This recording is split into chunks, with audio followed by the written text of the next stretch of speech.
Right now, this is the thinnest phone I have ever watched, and it has a unique features of color changing back. Hello guys, welcome back to my channel Tech Talk Shortcut. First of all, let's see the phone and then we will be talk about the features.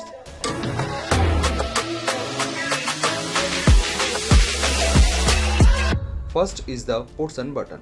On its back, it has a USB Type-C port, SIM card tray and speaker grill. On the right side, there are a power on off button and a volume rockers. And on the top, there is nothing but a noise cancellation mic. Now, let's talk about the in-hand feel. The in-hand feel is great just because not only the curved display but also the curved back panel as well. It is not very slippery, but for the short-handed person, there could be a discussion. By the way, I almost forgot that it has a dual nano SIM card tray. Next is the build quality. Nothing serious about the build quality just because both sides are made of glass, but no issue at all. Now let's talk about the display. This phone has a great screen to body ratio. I mean, just see the chin and the bezels, which are quite thin, and the selfie shooter is on the middle, which is a piece of beauty. By the way, it has a 6.7-inch FHD plus 3D curved display with 120Hz refresh rate, and it's a 10-bit AMOLED display. Weight is just 180.3 gram. Next chapter is the camera.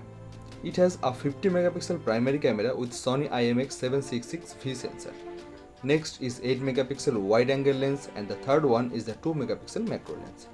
Let's see the sample, which is good enough, but the main attraction is the selfie shooter, which is 50 megapixel AF type lens. By the way, it has a special mode called wedding style portrait, which is great to look at, and the results are turned out quite nice and crispy. Videography is quite capable, both rear and selfie with 4K. OIS is there, so the footage is extremely stable for the shaky hands.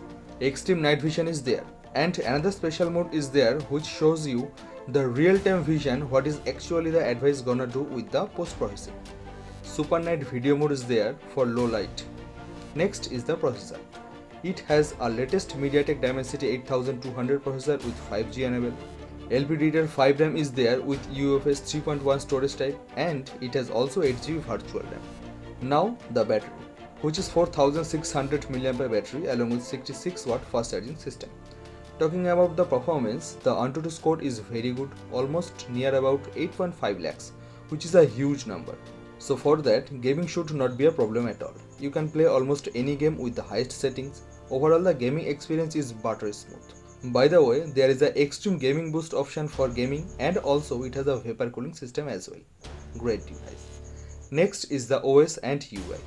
There is a FunTouch OS powered by Android 13, and of course there are lots of third-party bloatware apps pre-installed, but you can easily install them.